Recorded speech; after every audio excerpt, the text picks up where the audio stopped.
el primer ejercicio de hoy es este ejercicio acá, que nos dice, para la estructura de la figura, que es una viga simplemente apoyada con una carga media rara, con la carga pasante por el baricentro, se pide calcular un montón de cosas. La sección es una sección, tiene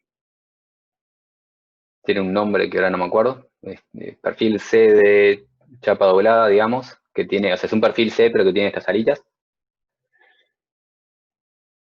Y estos son los enunciados que yo llamo enunciado Luis, que nos piden 800 cosas de forma ordenada, digamos, y seguirlo. Este ejercicio era el que hizo Bauti, y siguió tal cual está hecho estaba hecho un parcial de otra época, que eran un poco más largos. Pero bueno, trazar diagrama de características, vamos a después calcular, trazar cualitativamente sin cuentas en principio el flujo de tensiones. Esto era cómo van las taus y en qué sentido y cómo varían. Y después sí calcular las tensiones, pero únicamente en el punto donde tiene tensión máxima, no vamos a calcular todas las taus. Y por último, dimensionar el bulón más solicitado. Entonces tenemos que pensar si vamos a calcular este o vamos a calcular este.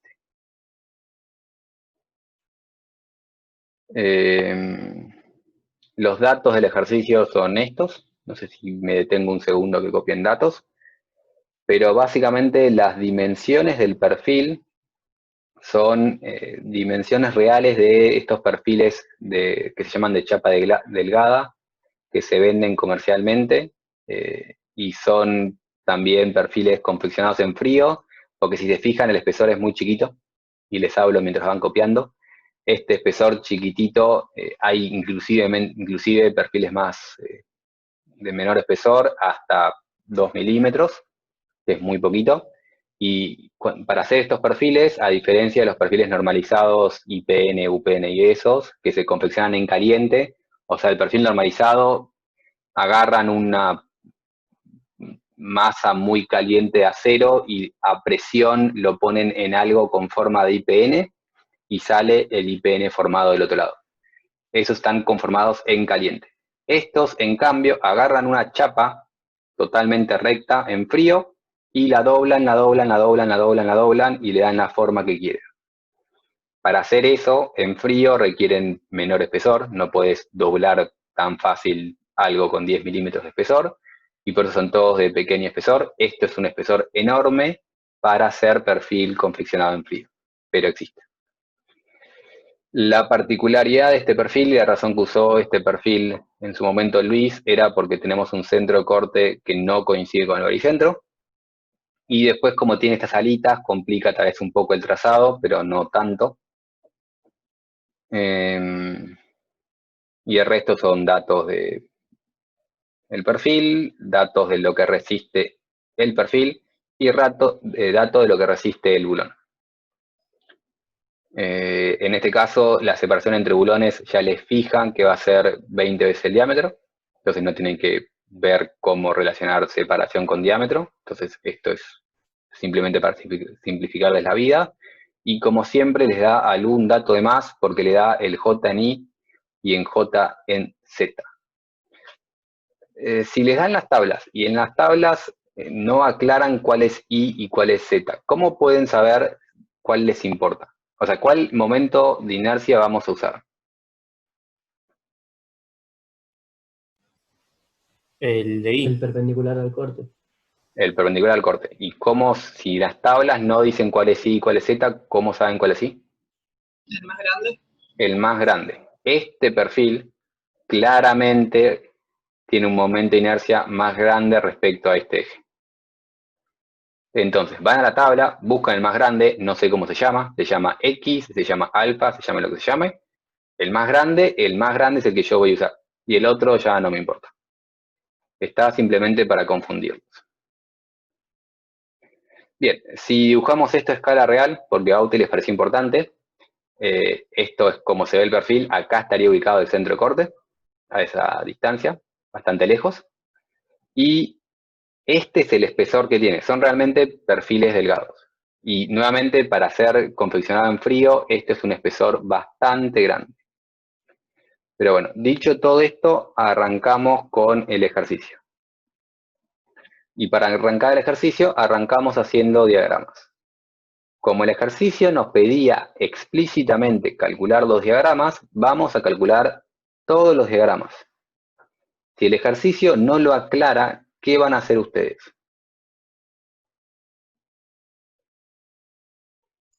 Solo los necesarios.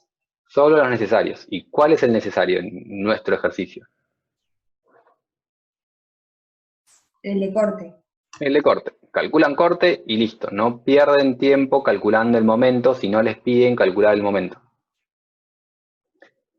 Pero bueno, el ejercicio les pedía a todos, hay que hacer todos. Y arrancamos con corte y momento, porque estas dos cosas están relacionadas entre sí. Tenemos una carga distribuida, Q, tenemos cargas puntuales, hacemos la suma de todo, o sea, Q por L sobre 2 más P es la fuerza, como es simétrico, la mitad viaja a cada lado y ponemos nuestras reacciones. Y yo no me pondría en este caso a calcular momentos alrededor de un punto, porque tengo un par de años haciendo esto, veo la estructura simétrica y digo, P más Q por L sobre 2, todo eso lo divido por 2. Que son trucos que uno va aprendiendo a medida que pasan los años. Si alguien hubiese calculado esas reacciones tomando momentos respecto a algún punto, está perfecto. Lo que sí, tomen momento respecto a este o este para que esa cuenta siga teniendo una única incógnita. Una vez que tenemos las reacciones, trazamos el diagrama de corte. ¿Y cómo va a ser el diagrama de corte?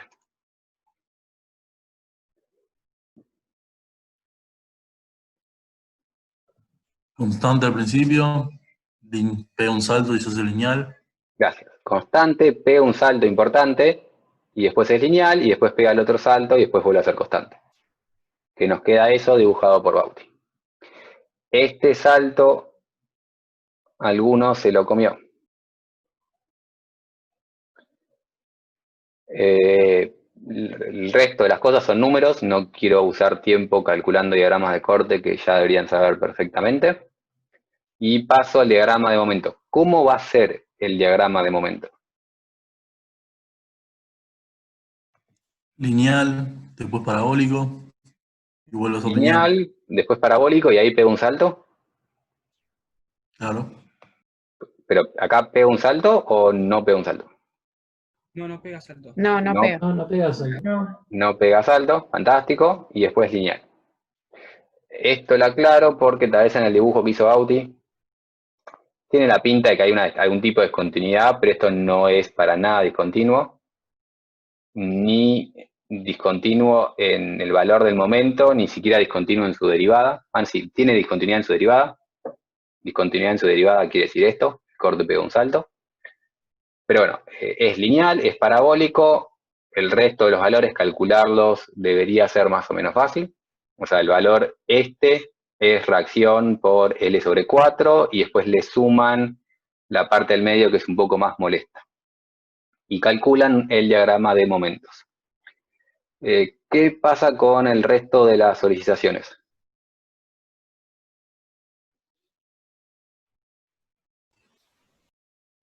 Yo tengo una duda cuando tengo esto, que el perfil, viste, que como no está picado en el centro del corte, se torsiona, pero en el diagrama el momento torsor es nulo, ¿no?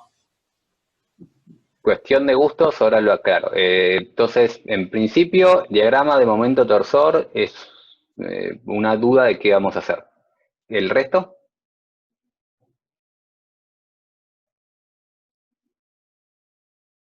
Normal no tiene. Normal no tiene.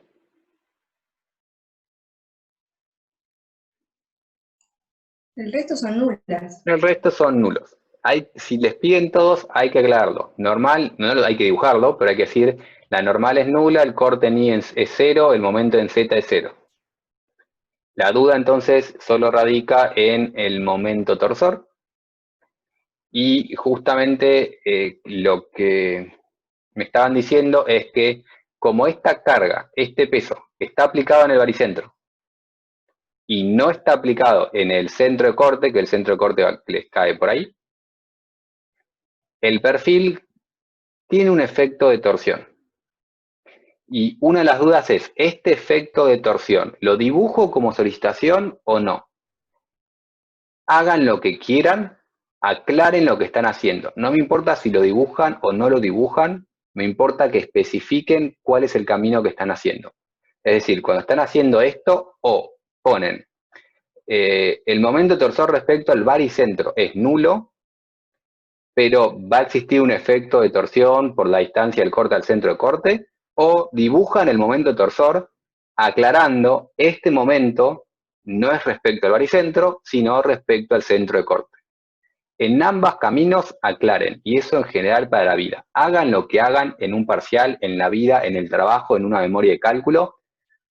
Mientras aclaren y esté claro lo que están haciendo, va a estar generalmente bien, porque va a haber más de un camino a hacer las cosas.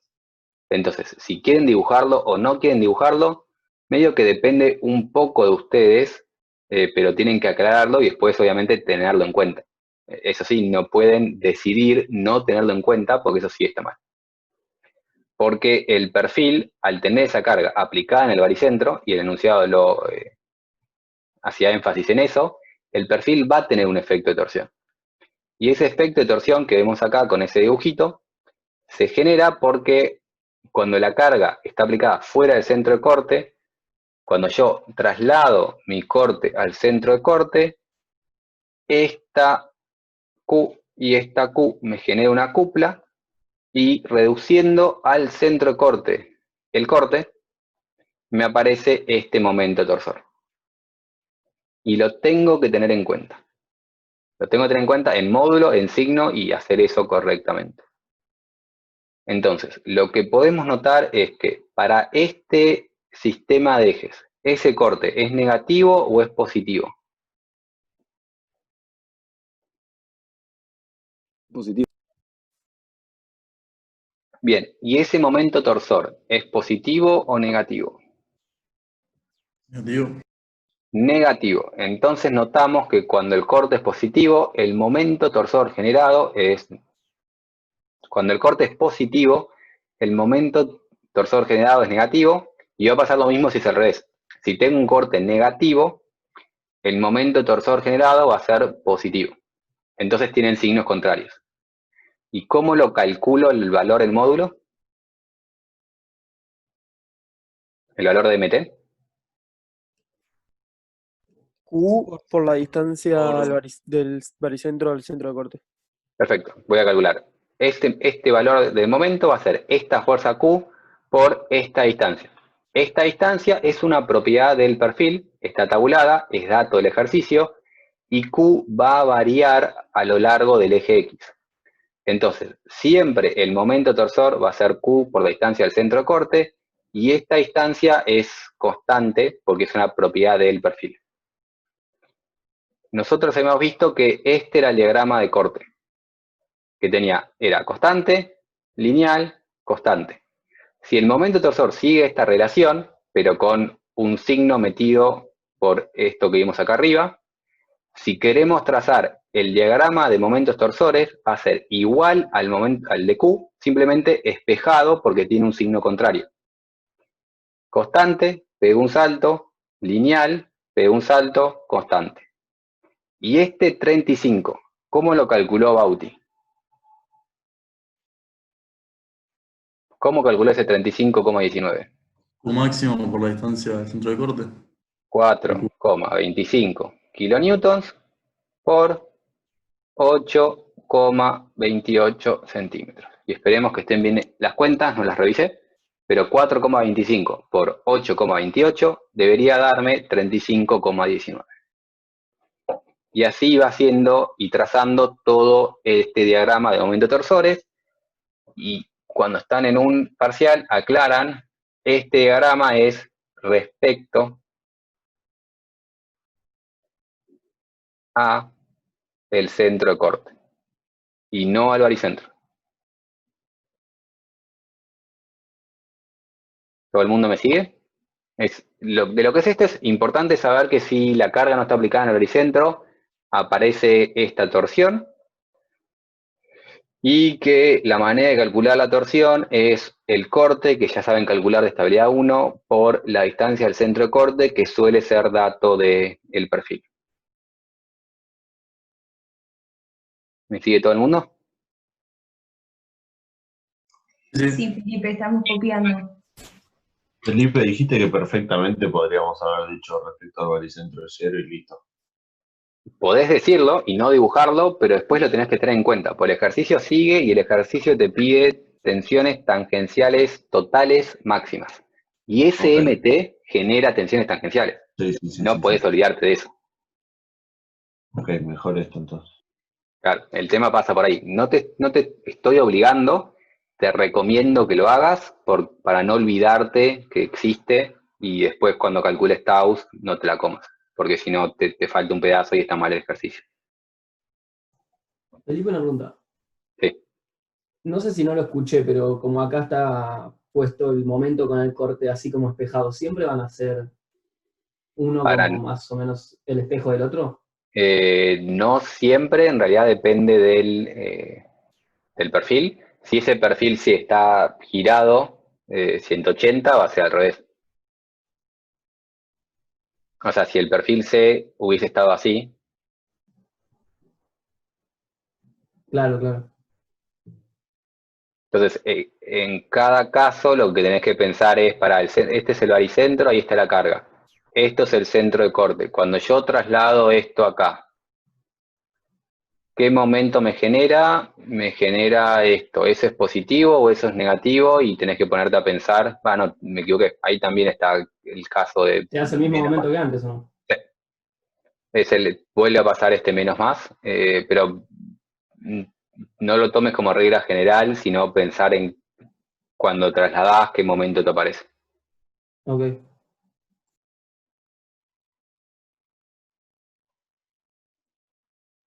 ¿Qué quería hacer? Borrar esto. Bien, si todo esto se entiende, entonces lo que nos falta hacer ahora es simplemente calcular todos los taus debido al corte y todos los taus debido a la torsión, como Felipe, una pregunta. paso número 1 y como paso número 2, bulones. ¿Sí, Patrick? El momento que genera el corte aplicado en el baricentro no es al revés, en realidad. El momento que genera el corte... Perdón, para no confundir, seamos claros y repetime tu pregunta especificando respecto al punto que estás calculando al momento. Te escucho. Si yo aplico Q en el baricentro, ¿el momento para dónde sería? Ah, no, está bien, sí, es así. Si no me decís respecto a dónde estás calculando, esto es una cosa, no lo que estás preguntando, pero es algo muy importante para mí. Si vos no me decís a mí respecto a qué punto estás reduciendo la fuerza, no puedo decir el momento que genera el corte es tanto, porque el momento que genera una fuerza depende del punto respecto al cual estoy reduciendo la fuerza. Yo estaría pensando momento respecto al centro de corte, si la reduzco a baricentro. Yo tengo una cosa extraña, tengo un Q en ese punto y respecto a ese punto no tengo momento. Ahora, respecto a cualquier otro punto sí. En particular, este punto, que es el centro de corte, respecto a ese punto genera un momento que gira horario. Que gira horario. Sí, pero no digamos libre, buenísimo, pero no digamos libremente cuál es el valor del momento que genera sin decir respecto a el centro de corte.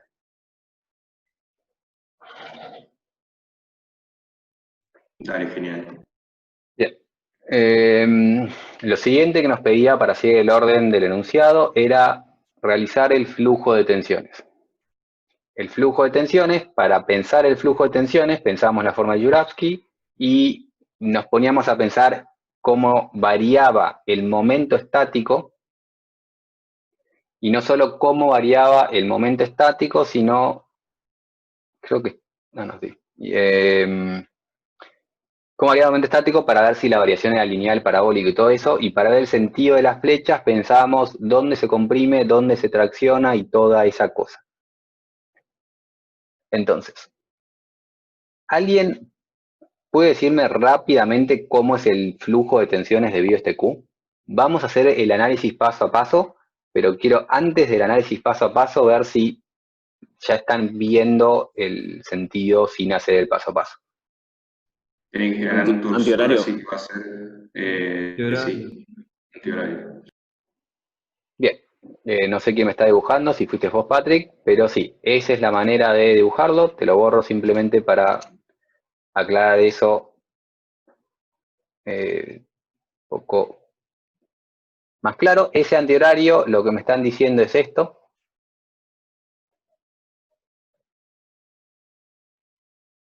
Eso es antihorario, bien.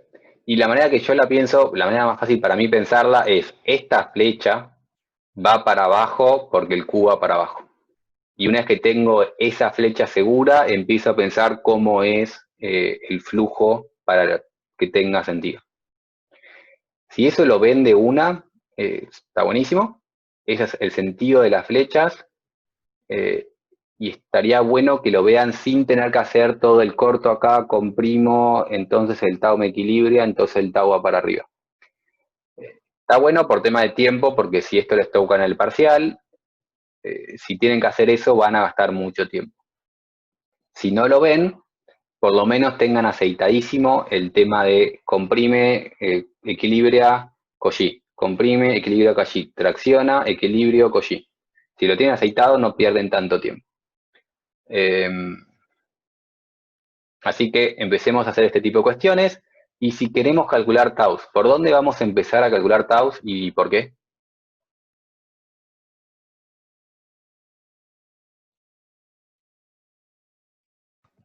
Por la punta de C. Alguno de los... Por la O sea, punta, asumo que esta es la punta, ¿y por qué? porque Porque me parece vale cero. Exacto, comenzamos por la punta, porque en esa punta tengo un borde libre, y Cauchy me dice que en esa cara libre no puedo tener nada en el lado de abajo, perdón, Cauchy nadie. La física me dice que la cara que está ahí en rojo no puede tener taus, y por Cauchy, este tau de acá tiene que ser cero. Y por eso arrancamos en los perfiles abiertos por un extremo. Y era el problema con el perfil cerrado. Cuando hicimos el tubo la clase pasada, no sabíamos por dónde arrancar porque no teníamos un punto donde podíamos sin duda alguna decir acá es cero. Perfiles abiertos, arrancamos por la punta y elegí la punta arriba por costumbre, y en realidad eligió Bauti por costumbre, y a partir de ahí vamos a empezar a barrer, a hacer cortes y a calcular momentos estáticos. Entonces, si arrancamos de esa esquina y empezamos a cortar como está cortando con ese corte azul, y nos paramos en ese corte, la sección que resbala es, yo voy con mi serrucho. Serrucho eso, ¿qué se me separa de qué? Se me separa lo que está pintado de todo el resto. Aíslo todo el resto. Y ese resto, para un corte nuevamente que va para abajo, está el diferencial de sigma, comprime o tracciona. Comprime. Comprime. Entonces, aíslo ese pedacito, le pongo un diferencial de sigma que comprime, y me aparece un tau en la cara roja que equilibra. Por Cauchy, entonces, el tau tiene que ir para arriba, que era lo que ya sabíamos de antes, pero estamos haciendo el paso a paso por las dudas. ¿Y cuál es el orden de variación de ese tau? ¿Cómo varía? O sea, desde mi 0 hasta mi valor de acá. ¿Cómo varía ese tau? Como una Parabólica. Linealmente. Cuadráticamente, desde 0 hasta el extremo. Me dijeron... eso estaría bueno haberlo implementado antes. Me dijeron lineal, parabólico y cuadrático. Parabólico y cuadrático lo mismo. Pero alguien me dijo lineal. ¿Cómo calculo esta variación? ¿Cómo sé cómo varía? O sea, a cualquiera que contestó, ¿qué está pensando? ¿Qué está calculando? No, yo pensé lineal, pero se te va a ir moviendo el baricentro, así que debe ser parabólico. Claro, me están hablando de baricentro porque correctamente están pensando cómo varía este momento estático, y ese momento estático es un área por una distancia, que es la distancia del baricentro del cubo azulcito con la línea neutra, esta distancia de acá, y a medida que voy cambiando el corte, me cambia esa distancia y me cambia el área. Si me cambia la distancia y me cambia el área, es parabólica, y la pregunta es, ¿parabólica así o parábola así? Que se llama cóncava y convexo, pero no sabemos cómo se llama cóncava y convexo, entonces A o B. ¿No es No. A porque aumenta el área y la distancia simultáneamente? Exacto, Lucas, y el otro que me contestó que no reconocí quién era, es parabólico porque cambian las dos cosas, y es opción A porque va aumentando el área y va aumentando la distancia de la línea neutra. Como las dos cosas aumentan, genera ese incremento en la pendiente, todo cada vez es más grande, y si todo cada vez es más grande, todo crece, todo crece, todo crece, y tiene esa curva que abajo está dibujada más clara. Parabólico con esa concavidad. El nudo, como siempre, nos lo salteamos porque en el nudo pasan cosas raras y después de saltearnos el nudo, llego a ese punto. Y cuando estoy en ese punto, si quiero analizar la dirección de la flecha y no la sé de antemano, pienso nuevamente, la sección azul, la aíslo. Al aislarla me aparece una compresión. Para equilibrarla me aparece ese tau, por Cauchy me aparece ese tau y ahora sé el sentido de la flecha.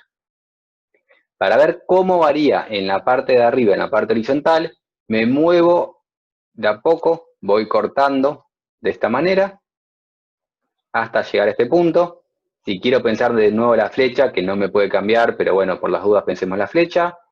Esa parte celeste está comprimida, ese tau me lo equilibra, y después por Cauchy, ese tau va para la izquierda. Entonces, en todo este tramo, el tau va para la izquierda, y ahora les pregunto cómo varía este tau. O sea, entre este valor, que es un número, ya no es 0, y este, ¿cómo varía ese tau? Linealmente. ¿Por qué? Porque el área va creciendo, pero la distancia al baricentro no se modifica. Siempre está sobre la misma línea. Perfecto. Lo que están pensando acá, que es la manera correcta, cuando calculan el momento estático de esta cosa rara, esa L extraña, no piensen en el momento estático de la L extraña, sino que piensen en el momento estático de este pedazo y el momento estático de este pedazo. El momento estático total es la suma de estas dos cosas. Y el único que está cambiando, el único que varía, es el momento estático de SB. Y cuando yo voy cortando cada vez más a la izquierda, cuando yo voy barriendo con ese corte, SB crece linealmente. O sea, el S total es SA más SB, SA se mantiene constante, y SB, el momento estático del pedacito horizontal, crece linealmente. Entonces, el momento estático total crece linealmente, y entonces el tau crece linealmente. ¿Se entendió? Ay, Sí, Felipe, perdón, ¿podés repetir esa parte? Porque yo me equivoqué en esto en el parcialito. ¿Cómo lo tengo que mirar? No piensen el momento estático de toda la L junta, sino que el momento estático de toda la L, si la querés calcular, la deberías querer calcular como la suma de esto más esto, Ah, ya, ok. y el momento estático de SA es constante, no varía, porque a medida que yo voy barriendo con cortes así, SA es SA, y lo que me pasa es que el momento estático de lo que estoy llamando la parte B es cada vez más grande. Ok, sí, Y ya entendí. este señor crece linealmente porque la distancia es siempre constante de ese pedazo, y simplemente me aumenta el área lineal. Listo, perfecto. Gracias. Yo De una nada. duda tengo. No termino de entender lo que dice acá, que aumenta muy de a poco la Sí, distancia. y yo tampoco. El ejercicio lo hizo Bauti, leí la frase, no la entendí, o sea, si la frase para mí está mal, la borro. Cuando no la entiendo, digo, bueno, tal vez alguien le entiende la lógica a lo que está diciendo. Yo no se la entendí. O sea, yo creo que el baricentro de esta va a ir aumentando, eso sí, puede ser. Sí, para mí va por ese lado, pero no, o sea, seguro va por ese lado, lo que no sé es qué quiso decir. O sea, si tomás el momento estático de toda la L, que es lo que no recomiendo hacer y por eso no me metí, pero ahora ya está, nos metimos. Si tomás el momento estático de toda la L, tendrías que considerar toda este área y el baricentro de esa L que sí va variando a medida que aumento estos cortes. Entonces, me varía el área y la distancia. El tema es que cuando haces el producto de esas dos cosas, sigue siendo lineal. Perfecto, gracias. El tema es que si lo digo de esa manera no te convenzo ni en pedo. ¿Sí? Si dos cosas lineales se multiplican entre sí y siguen siendo lineales, vos me deberías ver con cara de confundido. Y por eso no me metí en ese tema. Entendí más de la otra forma, sí. O sea, viéndolo con SB y SA. Claro. Gracias. Bien. Disculpa. Dale. Te hago una pregunta medio boluda, pero me cuesta ver rápido cómo viste el corte para abajo. O sea, me confunde ponerle que, no sé, en un extremo, por la reacción de vínculo, el corte es para arriba. Y no entiendo cómo ves tan rápido que es para abajo. El corte para abajo no entré en detalles, pero en realidad, como siempre, al igual que el ejercicio anterior, voy a la simplemente apoyada porque es lo mismo que esto de acá. En realidad eso lo debería haber aclarado y lo expliqué mal. Tenemos esta cosa. Y tenemos dos extremos. La reacción en ambos extremos es la misma. Hasta ahí me seguís. Y ahora te pregunto, en el extremo izquierdo, para empezar, o sea, la reacción va para arriba, perdón. La reacción va para arriba. El corte en el extremo izquierdo, ¿para dónde va? Ah, claro, para anular la reacción para abajo. Para abajo. ¿Y en el derecho? También para abajo. Para abajo. El tema es que esto no es el corte. Para hablar de qué corte es positivo o no, tengo que poner la barra en medio. Si pongo toda la barra, esto va para allá. ¿Estoy bien? ¿Sí? Y esto va para allá. Bien. Si estoy en el caso A, el corte va para abajo, en A. Pero si estoy en el caso B, el corte va para arriba, porque el corte es la cara positiva. La cara positiva, en este caso, voy a resaltar la cara positiva.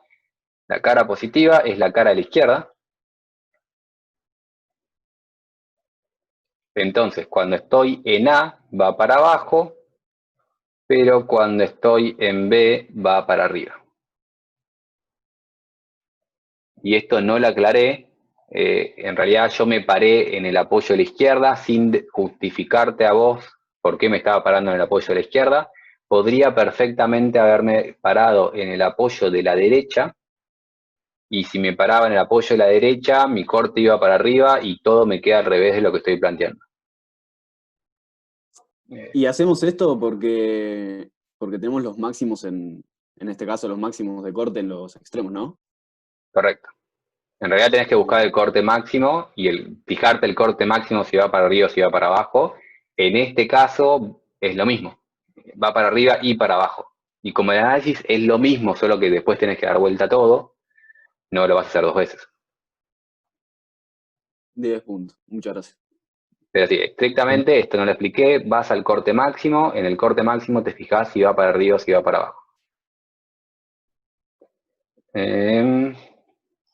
Felipe, en general, yo lo pienso bastante esto. En general, igual siempre lo hacen con la izquierda, ¿o no? Ustedes. Sí, pero esto es independiente, o sea, siempre usamos esta terna, pero te puede pasar que te quede el corte para arriba. No sé, aquí va tu comentario. No, digo que siempre dibujan la cara positiva sin aclararlo. Siempre dibujamos la cara positiva sin aclararlo, eso sí no se aclara y nunca se aclara. Lo que yo no aclaré es que en este caso podía ir a la sección A o a la sección B. Y en la sección B mi corte iba para arriba. Y arranqué después el ejercicio diciendo, como sabemos que el corte va para abajo, y no es tan trivial, porque yo podía ir a la sección B con un corte para arriba. Ok, joya. Bien.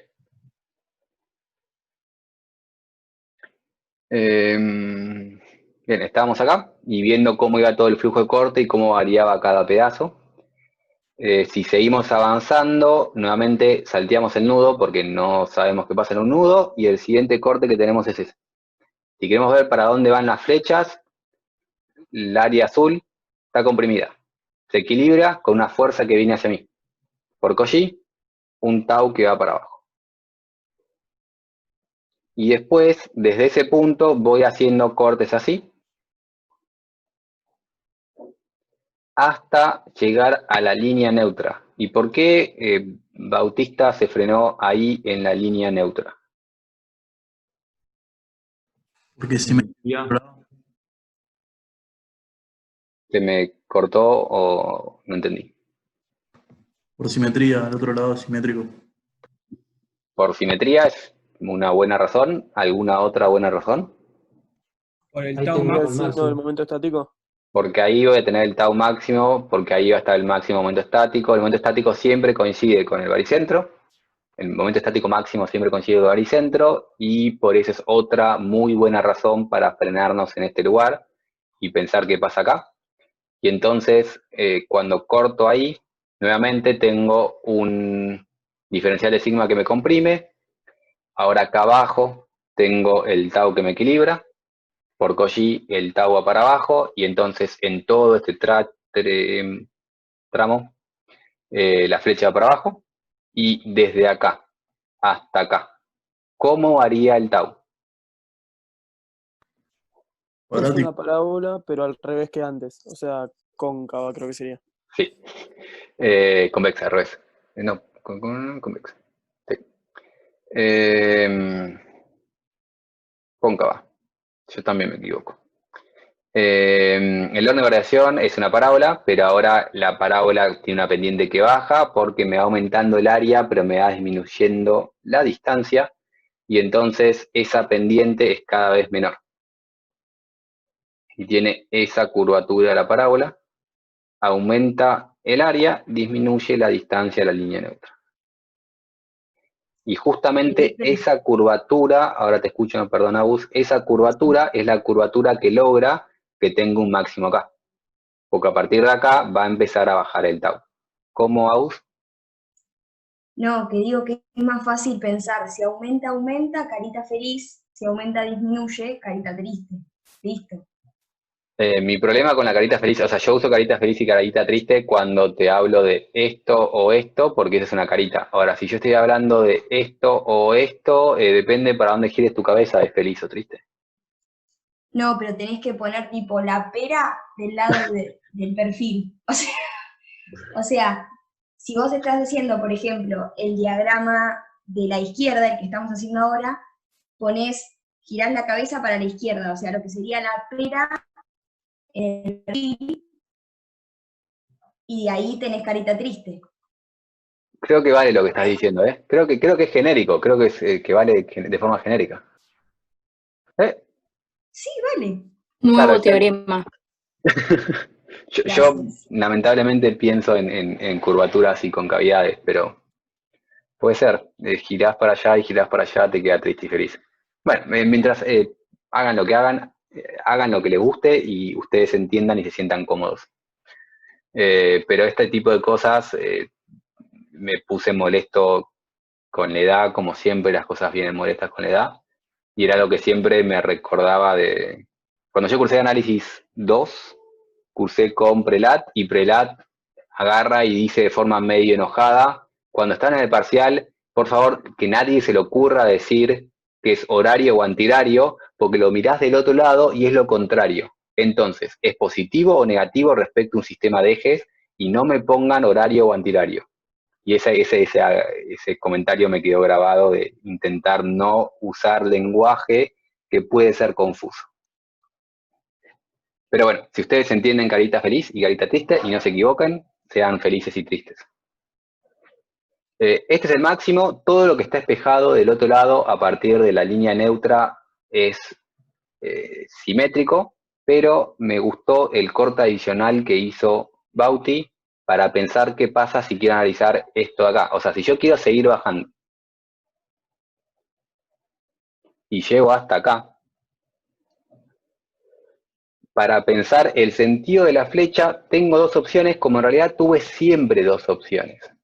Es decir, cuando yo estaba muchísimo antes y había hecho este corte, yo había aislado este pedazo. Pero la realidad es que cuando hago un corte, hay dos pedazos que resbalan entre sí. Y acá se nota más claro porque vengo con la cabeza cortando desde arriba, y lo que se me separa es lo de arriba de lo de abajo. Y siempre el análisis lo puedo hacer con lo de arriba o con lo de abajo. Si veo lo de arriba va a estar más que nada comprimido. Y entonces, para equilibrar esa compresión, aparece ese tau para allá, y por Cauchy aparece ese tau para abajo. Y entonces el tau va para abajo. Si pienso y analizo la parte de abajo va a estar traccionada. Para equilibrar esa tracción, tengo un tau para allá, y por Cauchy tengo un tau para abajo. Si analizo lo de arriba, por suerte me da lo mismo que analizando lo de abajo. Y siempre que hago un corte, cualquier corte que haga, estoy separando dos cosas y una parte resbala respecto de la otra. No tengo una sección que resbala. Tengo dos secciones que resbalan entre sí y puedo calcular el momento estático de cualquiera de estas dos secciones. Y esto era para, bueno, entonces abajo sigue para abajo, y el tau va para abajo, y si juntamos todos estos diagramas, tenemos lo que dijimos de entrada, y había un par que me dijo de entrada, sí, esto gira antihorario, que es lo que tenemos con esas flechitas, y tenemos todos los órdenes de variación, parábola, método Gauss, esto es parábola feliz, lineal, parábola triste. Que esto es, fíjense el tiempo que estamos tardando en hacer este diagrama. Si a alguien le sale como le salía a la primera gente, dijo no, sí, antihorario y listo, se ahorran un montón de tiempo, que en los parciales es importante. Esto no hace falta aclararlo entonces. Más o menos lo aclarás, pero sin toda esta descripción. El tau este va para abajo porque hay un corte que va para abajo, después el flujo tiene sentido. Esto es una parábola porque el área aumenta y la distancia aumenta. Esto es una cosa lineal porque la distancia se mantiene constante. Esto es una parábola con esta concavidad porque el área aumenta y la distancia disminuye. No mucho más que eso. Buenísimo. Entonces, nomás aclaramos más o menos los órdenes de variación, más que nada, y el sentido. Claro, y más o menos cómo pensaste esto. O sea, no puedes dibujar las flechas sin decir nada. Más o menos el razonamiento de esto va para abajo porque el corte va para abajo y después para generar un flujo coherente necesito que esto vaya así. No tenés que hacer todos estos dibujitos porque si no el parcial, este ejercicio dura 3 horas. Muchas gracias. ¿Alguna duda de cómo hicimos este diagrama? Flujo y variaciones.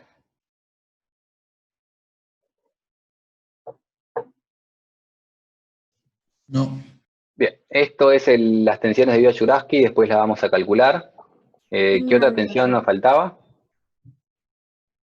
¿Puedo preguntar una cosa? Dale, Agus. El momento torsor. El momento torsor. El momento torsor. Y harta Sainmenatus, quizás. Excelente, vamos a calcular las tensiones debido a la torsión, que como es una sección abierta, vamos a usar la teoría de Saint-Venant, pero antes Agus tenía una pregunta. Sí, la pregunta era, porque yo recuerdo que vos dijiste una vez que tenía que ser simétrica, o sea, mi duda es la siguiente, las tensiones en lo que sería el ala, que no es el ala, pero bueno, le vamos a decir así, de arriba, y las tensiones en el ala de abajo valen iguales, pero de signo contrario. Correcto. O sea, yo tengo un corte para abajo, la suma de todas esas flechas me tiene que dar mi flecha del corte. Eso quiere decir que cuando integre esto, me tiene que dar igual al integral de esto. Porque no tengo el corte va para abajo, no puedo tener una flecha que va para el costado. Ok. No, mi duda venía porque no sé por qué recuerdo que habías dicho que tenía que ser simétrica la estructura respecto de los ejes, o sea, de la figura, pero también de caras. Y creo que hay una simetría de caras, ¿no? Esto que estoy diciendo ahora tiene que cumplir siempre, o sea, la suma de las flechas tiene que darme la flecha del corte, siempre. Esto de la simetría tenía que darse para poder decir que las taus eran iguales en un corte que en el otro. O sea, cuando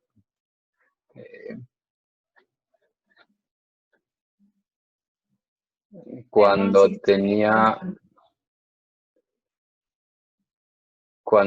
mi tubo y quería decir que este tau era igual a este, para eso necesitaba simetría. Ahora, para decir que tenga lo que tenga, las flechas de las taus tienen que ser lo mismo a la flecha del corte, ahí no necesito nada, eso es ecuación de equivalencia.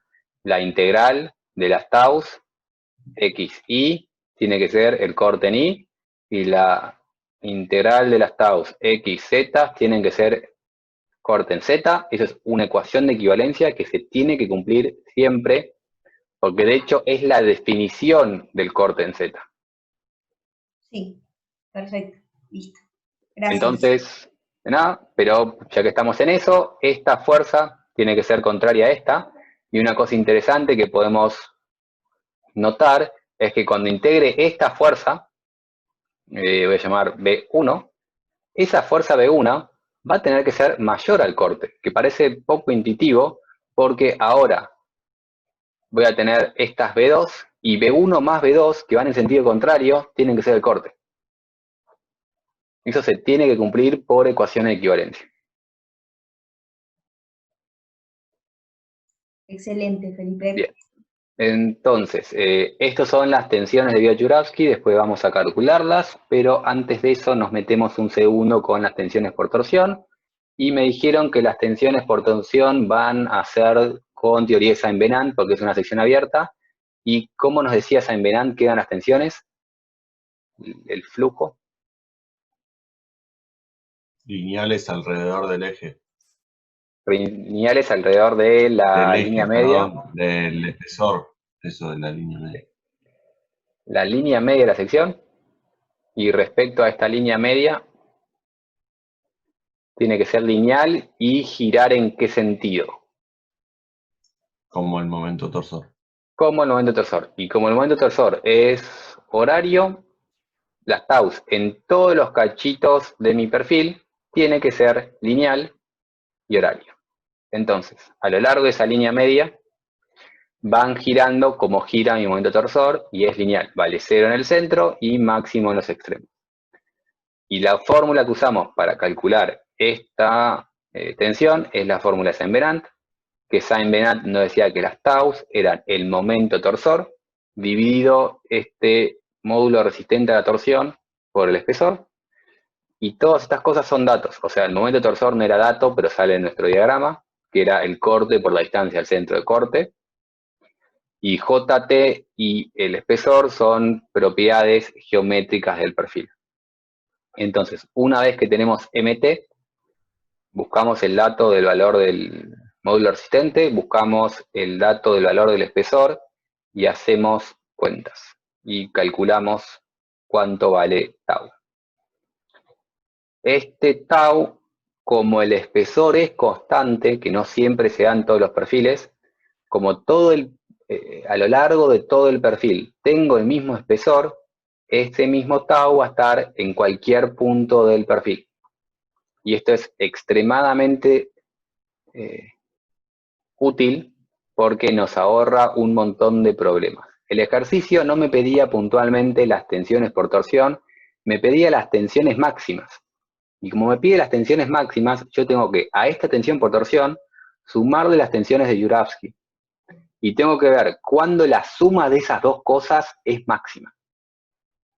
Y el hecho de que a lo largo de toda la línea media tenga el mismo espesor, me habilita y me simplifica la vida, porque ahora no importa si tomo cualquier punto, no me importa si estoy acá o acá o acá, todas esas líneas tienen más o menos la misma tensión por torsión. Entonces lo que tengo que buscar es el punto que me maximiza la tensión por corte. ¿Alguna duda de torsión?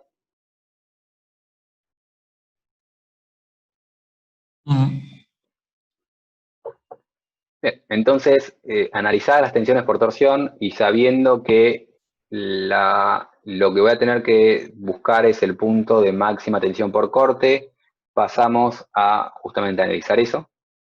Y cuando teníamos tensiones, entonces, lo que dije recién, eso es lo que está diciendo August que dije recién. Y en cuanto a las tensiones de Juravsky, ¿dónde eran máximas las tensiones de Juravsky? Cuando el momento estático era máximo y era en la línea neutra, ahí. Exactamente. En la línea neutra, que es siempre baricéntrica, la línea neutra no es la línea neutra de flexión, es la línea neutra asociada al corte, que es siempre baricéntrica. Entonces, MT es constante, es el mismo valor a lo largo de toda la vuelta, pero Juravsky tiene un tau máximo en esa sección. Entonces, únicamente voy a calcular las tensiones que tiene esta sección. Estos otros dibujos de por qué era máximo, que me olvidé que estaban. MT era constante, tau acá iba para abajo, el máximo se da acá, entonces tengo que calcular este tau máximo de Juravsky, y en realidad esto no es trivial. ¿Cómo es la distribución de taus de Juravsky dentro del espesor?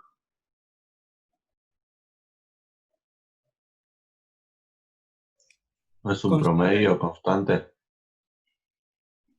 Es constante y después voy a subir una versión mejorada con esto de esa manera. No es una flecha, el tau no es o sea, me molesta un poco, para comparar la contorsión, queda más lindo si lo dibujo así, es un valor constante que vale, que se calcula como el Q por S sobre el JB. Y ese valor constante le tengo que sumar esas tensiones debido a la torsión. ¿Dónde es máxima la suma de esas dos cosas? En el Cuando contorno flechita va con flechita. Cuando flechita va con flechita, y Lucas me dijo en el contorno interno. interno. En el lado de adentro, el lado de adentro es esta flechita se suma con esta flechita, y a mí, honestamente, me podría importar menos si es positivo o negativo. Va para abajo, se suma con la que va para abajo, y entonces ese punto es el punto donde las tensiones son máximas, y a ese punto únicamente le voy a calcular tensiones tangenciales, debido a torsión y debido al corte. Esto es lo que nos dijo Bauti. Se van a superponer las dos tensiones. Superponer no me gusta mucho, se suman. Y la tensión total que tenga ese punto P va a ser la suma de las tensiones de torsión de este lado más la tensión de corte de ese lado, que en este caso es constante. Y ahora sí nos ponemos a calcular tensiones por corte, usando la fórmula de Juravsky, que nos da todo esto. ¿Y cuánto vale QSJB? ¿Qué sabemos de antemano?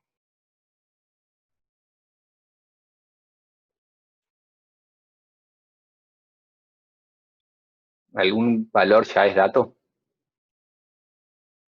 Q es dato. Q es dato, ¿y de dónde salía? Lo daba en el enunciado, ¿no? El enunciado te da cargas. Del diagrama. Del diagrama. Hacíamos el diagrama de corte y para eso servía hacer el diagrama de corte. En el diagrama de corte buscamos el máximo y ese va a ser el Q que le metamos acá. Todo menos el momento. B y JI también son datos, claro. B y JI, ¿qué es B y qué es JI? B es el espesor. B es el espesor. Y que era JI. esto. ¿Y JI? JI es JI, pero ¿por qué estamos calculando el JI? Es la línea neutra. Porque es el J de la línea neutra asociada al corte. Como tengo un corte en Z, utilizo el J en I. Y ahora sí busco los datos. El corte, si buscamos el corte en el apoyo, era 4,25. El J era el J grande, que tiene el perfil. Y el ancho era constante de 4,75 milímetros. Y lo que nos falta calcular es el momento estático. ¿Y cómo vamos a calcular momentos estáticos de esa cosa? O sea, ¿de qué queremos calcular el momento estático? De media sección. De media sección, ¿qué es esto? ¿No es dato? Si tenés una tabla de perfiles, lo más seguro es que sea dato. En este ejercicio no lo era. Si es un perfil normalizado, es dato. El tema es que estos perfiles también están tabulados. Si buscas una tabla de perfiles conformados en fríos, vas a conseguir ese número. El tema es que el enunciado no te lo daba. No sé por qué recordaba que lo daba, pero nada, ok. Tal vez cuando nos los pasó Bauti, nos pasó como que no era un dato del ejercicio. Si es un dato del ejercicio, fantástico. Si tienen perfiles, tabla de perfiles, fantástico. Usen el dato de la tabla. No es necesario calcularlo. Por como lo armó Bauti, no era parte del enunciado. Vos te acordarás mejor que yo, porque yo no rendí esto. Pero bueno, supongamos que no es dato. ¿Qué hacemos? Tendría que calcular el baricentro de la figura esa. De cada uno, lo divido en 3 rectángulos y calculo el de cada uno y lo sumo. Bien, porque si no tendría que buscar un baricentro y un área más complicada. Claro, esa segunda opción era lo que me había dicho Lucas, que era, tendría que buscar el baricentro de esa figura amarilla, buscar el área de esa figura amarilla y multiplicar esas dos cosas. Esa es una opción. Si alguien sabe calcular eso rápido, lo puede hacer. Tampoco es tanto más complicado, no es tanto más largo. En mi cabeza es más complicado, pero la realidad cuando lo llevan a cuentas es lo mismo. La otra opción es, en vez de calcular el momento estático de todo eso junto, lo dividen en rectángulos como a ustedes les gusten. Hay más de una manera de dividirlo en rectángulos. Bauti dijo que esa área que estaba antes en amarilla lo va a calcular como la suma de los momentos estáticos de esos 3 pedacitos. Porque son más cuentas, porque son 3 pedacitos, pero son 3 cuentas sencillas en vez de una cuenta complicada. Ustedes sabrán qué prefieren hacer. Y empezamos entonces a calcular momentos estáticos de cada pedazo. El momento estático del pedazo A, ¿cómo lo calculo? Área de A por la distancia a la línea neutra. Área de A por la distancia de este baricentro, que está por ahí, a la línea neutra.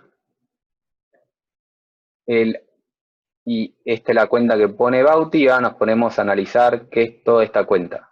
Primero pone 4,75, que es este espesor, multiplicado por 3 menos 0,475, que es esta distancia. 3 era hasta arriba y le restó un espesor. Entonces, esta longitud por espesor me da el área, y después lo multiplica por esto, que tiene que ser la distancia. A ver, ¿qué es todo esto? La manera que calculó la distancia se fue hasta el borde, que es 10, le restó el espesor, 0,475, y le restó la mitad de la longitud del rectángulo. Y entonces calculó esa distancia. Hace la cuenta y le da que el momento estático de la parte A es 9,91. Esto es la manera que a mí me gusta para calcular distancias, es desde el baricentro, nos vamos hasta el extremo y empezamos a restar cachitos. Resto un espesor y resto la mitad del rectángulo. ¿Me siguen? Sí. Y ese es el momento estático de A. Tenemos que seguir ahora y calcular el momento estático de B, que va a ser la misma cuenta, área por distancia. que es esta cuenta acá, y pensemos, el área de B es espesor 0,475 por 10. Y eso es esto acá, el área de la parte B. Lo tenemos que multiplicar por la distancia de este baricentro a esta línea neutra. Y entonces lo que hace es, se va hasta el borde, 10, y le resta medio espesor. Y ahora sí tiene la distancia del baricentro, de B, hasta la línea neutra. Hacemos las cuentas y nos da 46,37. Vamos a C. C tenemos que calcular la distancia de esto, perdón, el área de esto, que el área de esto es esta longitud, que es 10 menos un espesor, y ahora sí tenemos 10 menos 0,475, que es esta longitud, multiplicada por el espesor es el área, que es esta cuenta acá, y eso lo multiplica por la distancia al baricentro, que en este caso, en vez de ir hasta el extremo y volver, dijo directamente la distancia de este baricentro hasta acá es la mitad de esta longitud. Esta longitud era 10 menos 0,475, dividido 2 es esta distancia acá. Y hace las cuentas y el momento estático de C es 21,55. Como se están dando cuenta, tampoco es que por dividirlo en rectangulitos se están ahorrando un montón de cuentas y les hagamos la vida, porque son un montón de cuentas. Sigo yo personalmente prefiriendo hacer esto que calculando el baricentro de esa sección extraña. Pero son nuevamente tema de gustos y ahí hagan a lo que ustedes crean que se pueden equivocar menos. Yo recomiendo dividirlo en rectangulitos, tranquilos, calculan el momento estático de cada parte y después simplemente suman los momentos estáticos. Comentarios menores, cuando Bauti me puso esto en la presentación, tenía 800 decimales, o sea, era 46,37534. La verdad que no suma mucho. Yo lo acorté a 4 cifras significativas. Esto no pienso en mi mente cuántos decimales le pongo 4 cifras significativas. Y la única razón que arriba no hay 4 es porque el número que seguía era un 0. Pero no pienso decimales, sino pienso cifras significativas, y una buena cantidad es 4 cifras significativas. ¿Preguntas? No.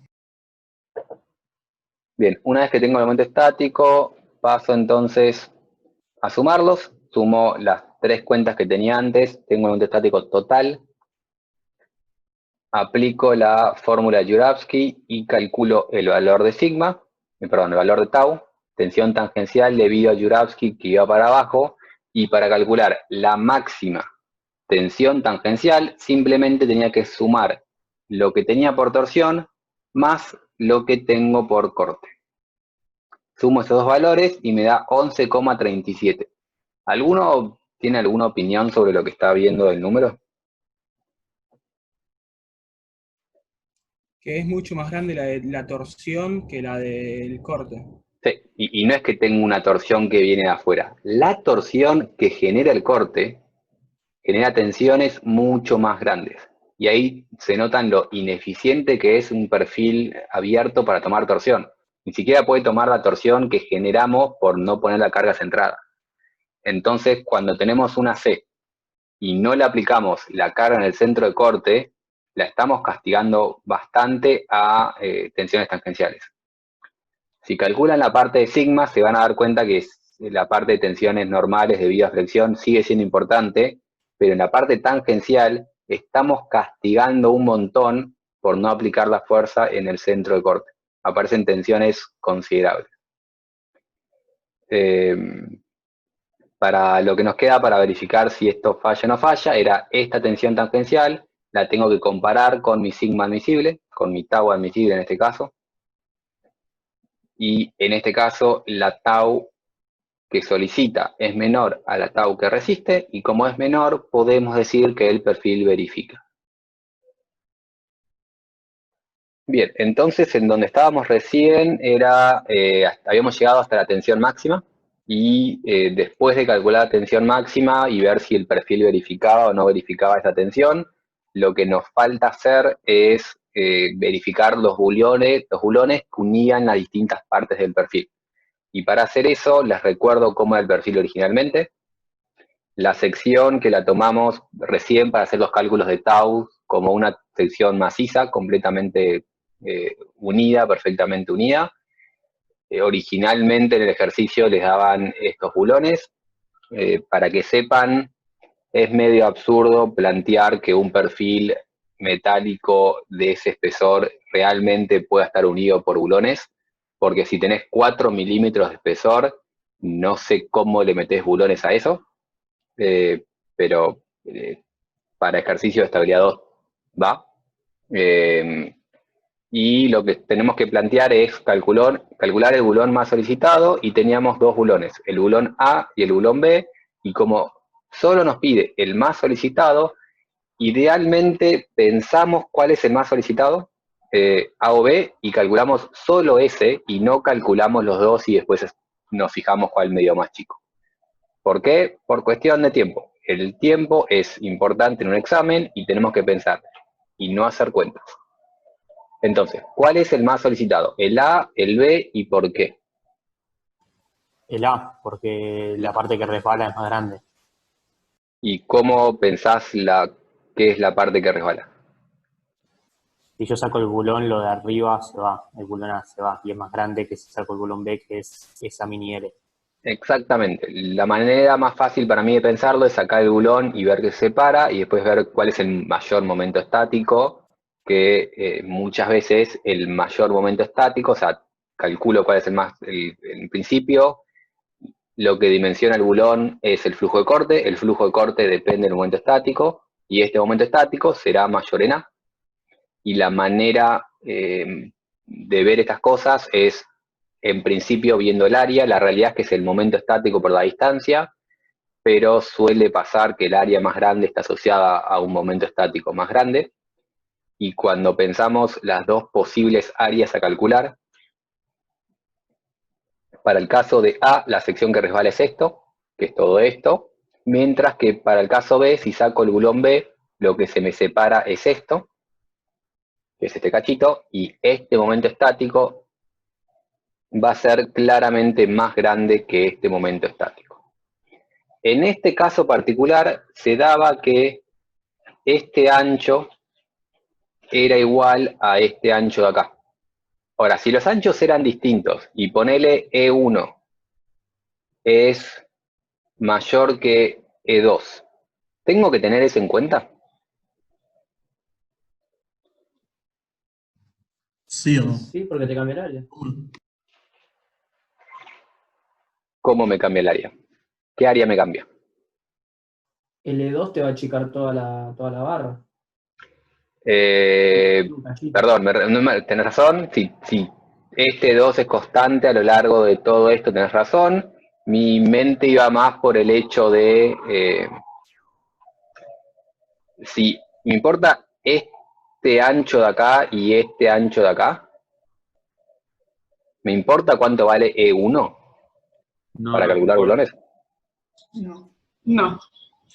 No. Si quiero calcular el tau 1 y el tau 2, para calcular taus me importa el ancho. Y si quiero ver cuál es el tau más grande, no puedo decir simplemente cuál es el mayor momento estático, porque tal vez este momento estático grande que tengo acá arriba está asociado a un espesor muy grande. Entonces, cuando calculo taus, entra ese juego de el momento estático no es el único que dicta cuál es el más solicitado. Para bulones, no me importa el espesor que esté uniendo las dos cosas. Para bulones únicamente me importa el momento estático, porque lo único que me importa es el flujo de corte. Como alguien me aclaró bien, este espesor E2 me importa en el sentido de que el momento estático de ese cachito depende del espesor. Pero me importa por cómo afecta el momento estático y no por el espesor en sí. En el caso de esta sección de acá, me perdí mi mouse, veamos. En el caso de esta sección de acá, no me importa en absoluto este parámetro. Si esta distancia vale 1 milímetro o 10 centímetros, la unión hace lo mismo. Junta esto con esto. ¿Se entiende eso? Si se entiende, entonces veo únicamente el momento estático. Para el bulón A, el momento estático va a ser más grande y ese es el momento estático que voy a calcular. Y el bulón A es el único bulón que voy a calcular, aclarando, obviamente, en algún lugar del ejercicio, no calculo el B porque el B va a estar menos solicitado. Y para calcular bulones, ¿cómo calculamos bulones?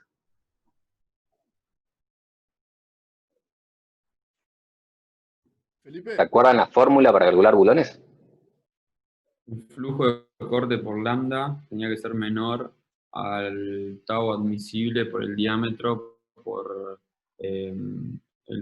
por los planos de corte, ¿no?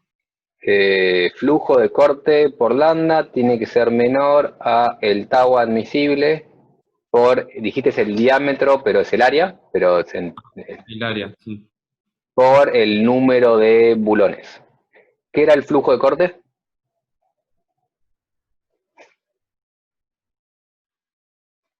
La fuerza sobre la superficie. La fuerza en la superficie, ¿cómo la calculaba? Es una fuerza por unidad de longitud, pero sí. ¿Es Q por S sobre el momento de inercia o no? Q por S sobre J va a ser Q, y lambda, el ejercicio nos especificaba que la separación entre bulones, que es esto es la separación entre bulones, era igual a 20 diámetros. Ahora lo ponemos, y después acá el tau admisible da todo el ejercicio, el área del bulón es el área del bulón, ¿y cuánto vale este parámetro eta? 1. 1. Tengo un bulón que actúa en un plano de corte que es este, y entonces escribimos la cuenta entera, que es eso ahora bien escrito, el flujo de corte, que es Q por S sobre J, lo multiplico por el lambda, que el ejercicio nos decía que lambda era 20 diámetros, y eso, que es lo que solicita mi bulón, tiene que ser menor a lo que resiste. El tau que resiste el bulón, por el área que tiene mi bulón.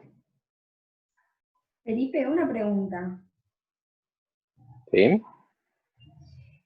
Siempre el bulón más solicitado va a ser el que cuando, digamos, yo lo saco, me separa un área o un momento de inercia más grande. Siempre la unión más solicitada va a ser esa. Podés llegar a tener una unión, en realidad, donde la unión más solicitada tenga más cantidad de bulones y no sea la que falla. Entonces, porque si por alguna razón acá arriba yo tenía 2 bulones y acá abajo tenía uno solo, y el que se va a romper es el de abajo. La unión de arriba está más solicitada, pero tengo 2 bulones. Claro. Ok. Hay que tenerlo en cuenta, no solemos darle ese tipo de cosas tramposas, pero hay que tenerlo en cuenta.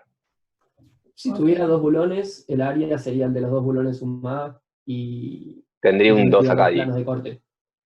Claro. El área es un bulón por 2, o sea, no puedes poner 2 veces 2, no puedes poner 2 por y 2 por, no, es un solo 2. Únicamente acá. Claro, tenés 2 planos de corte y el diámetro.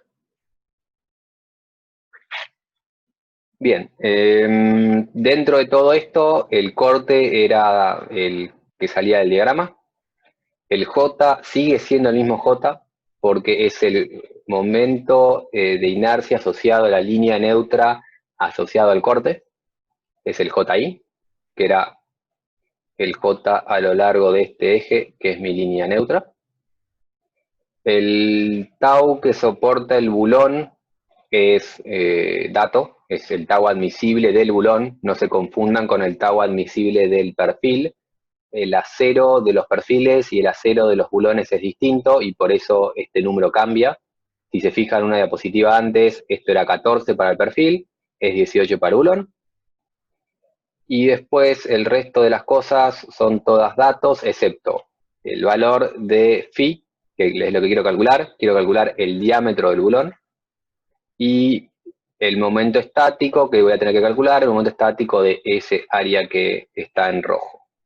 ¿Cómo calculo el momento estático del área en rojo? Sumamos los que ya habíamos calculado. Gracias. Creo que era Franco, no llegué a reconocer. Antes habíamos calculado SA, que era de ese cachito, y un SB, que era eso, que ya lo teníamos calculado. Y entonces, ahora, el momento estático que solicita a esta unión es SA más SB, que ya lo tenemos calculado en la diapositiva anterior. Lo sumamos y tenemos el momento estático, no volvemos a hacer cuentas, y por eso también está bueno, cuando hacemos, antes de hacer las cuentas, pensar qué vamos a tener que hacer después. Porque si hubiésemos dividido, un segundo voy al white, si cuando dividíamos el momento estático de la diapositiva anterior de una forma ligeramente distinta, que era hacer esto más esas tres cosas, me forzaba a tener que volver a calcular momentos estáticos. Eso estaba bien para la diapositiva anterior, no me servía para la cuenta de ahora. Entonces, como inteligentemente en la cuenta anterior hicimos una división que nos sirve para esta cuenta, no tengo que volver a calcular momentos estáticos. Si no, tendría que volver a hacer la cuenta. No es la muerte de nadie, pero nos roba otros 5 minutos de ejercicio parcial, lo que fuese. Calculemos como calculemos, calculamos el momento estático de ese área roja.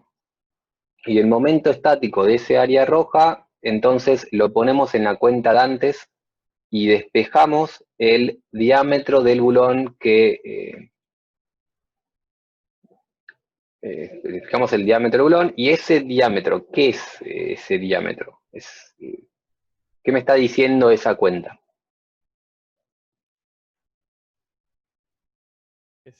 Es el diámetro mínimo este. ¿Es el diámetro qué, perdón? El diámetro mínimo que pueden tener los bulones, digo. Es el diámetro mínimo que puede tener el bulón para que no se rompa. Entonces, estrictamente, si queremos hacer bien esta cuenta, lo que tenemos que decir es que phi tiene que ser mayor o igual a esto. Como la separación ya era dato, no puedo jugar con la separación. La separación tiene que ser 20 diámetros. Y después tengo que poner un bulón que tenga más que 2,6 milímetros. Como siempre, no existe un bulón que tenga 2,621. Entonces vamos a una tabla, nos fijamos qué bulón existe y buscamos un bulón que tenga más que 2,6 milímetros. Cualquier cosa mayor a eso verifica.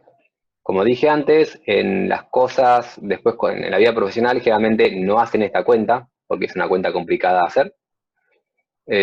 Y sino que directamente adoptan un bulón en función de lo que están haciendo. Dicen, voy a poner bulones de 5 milímetros. Con 5 milímetros verifica y se fijan si verifica. Y si se pasan por mucho, se fijan si vale la pena achicar un bulón, porque la verdad que los bulones no son caros y no vamos a complicarnos la vida para ahorrarnos 10 pesos en el buloncito cuando estamos gastando miles y millones para la estructura. Y por eso es que no se hace tanto lío para verificar ese tipo de cuestiones. Las uniones se suelen verificar y no dimensionar. Es decir, no buscamos el mínimo bulón y la mínima soldadura necesaria, sino que nos fijamos algo que tenga sentido y usamos a ver si lo que tenemos pensado verifica o no. Y después sí nos pasamos por bastante. Un bulón no es necesario, por un poquito, bueno, ponele 2. Pero es el doble de lo necesario, y no importa, es un bulón, no cuesta nada. Lo importante es que no se caiga. ¿Se entiende esto? Yo tengo una pregunta bastante boluda. ¿El diámetro es respecto del bulón la partecita blanca o de la parte negra? La parte que resiste. ¿Dónde crees que se te va a romper el bulón? En la negra. En la negra. En la negra entonces es la que tenés que calcular. Manu, si te puedes ir preparando mientras hago una aclaración adicional. Cuando te metas en el mundo de estas cosas bien hechas, y eso quiere decir cuando estés en Metálicas 1, de acá a un tiempo, te van a explicar que en realidad el bulón tiene una cabeza, horrible mi dibujo, y la parte de arriba tiene una unión roscada. Tiene una parte roscada para poder justamente atornillarlo. Y en ciertos casos, tu unión pasa por ahí donde tenés rosca.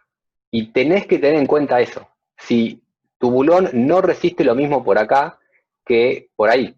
Esa rosquita, ese helicoide chiquitito, disminuye la resistencia de tu bulón y se tiene en cuenta. Entonces tenés que pensar exactamente dónde se va a romper tu bulón y ese es el área que tenés que tener en cuenta. Perfecto, mil gracias.